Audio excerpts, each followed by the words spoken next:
वास्तुशास्त्र के अनुसार दिशाशूल को समझते हैं। हर एक दिन का किसी न किसी दिशा से संबंध है और हर दिशा का किसी न किसी तत्व से संबंध है। तो जिस दिन जो तत्व हावी होता है उस पर्टिकुलर दिन को उस दिशा में जाने की मनाही बताई गई है। अगर हम यात्रा करते हैं तो हमें नुकसान उठाना पड़ता है, इसी को दिशाशूल कहा जाता है।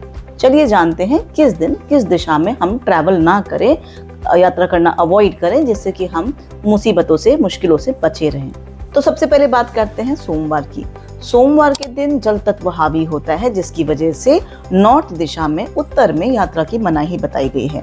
फिर बात करते हैं मंगलवार की। मंगलवार के दिन साउथ ईस्ट दिशा का दिशाशूल बताया गया है।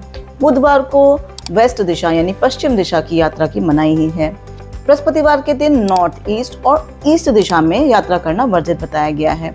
शुक्रवार के दिन साउथ दिशा में ट्रैवल अवॉइड करना चाहिए।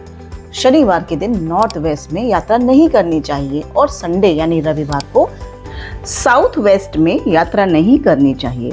तो ये सभी अलग अलग दिशाओं के अलग अलग दिनों से मैंने आपको समझाया कि किस दिन किस दिशा का शूल होता है, यानी कि उन दिशाओं में जाने या ट्रैवल करने का हमें अवॉइड करना चाहिए।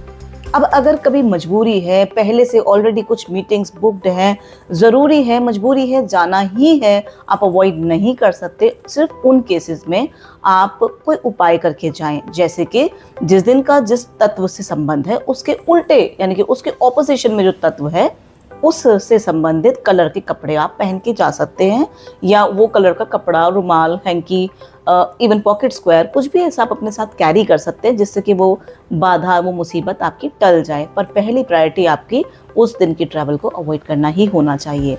जैसे कि नॉर्थ में हम जल तत्व की बात करते हैं, तो सोमवार के दिन अगर आपको ट्रैवल ऑलरेडी बुक्ड है, मीटिंग्स हैं, बहुत अर्जेंट है, जाना ही है, तो आप उस दिन उसके ऑपोजिट यानी कि पृथ्वी तत्व यानी कि येलो कलर के कपड़े आप पहन के या येलो कलर का हैंकी आप कैरी करके जाएंगे तो मुसीबत से बचे रहेंगे। इसी तरह बाकी सभी दिनों के अलग अलग तत्व हैं और उन तत्वों से जो ऑपोजिट तत्व हैं उनसे संबंधित रंगों को आप यूज करेंगे यात्रा करते समय, तो आप मुसीबत से बचे रहेंगे।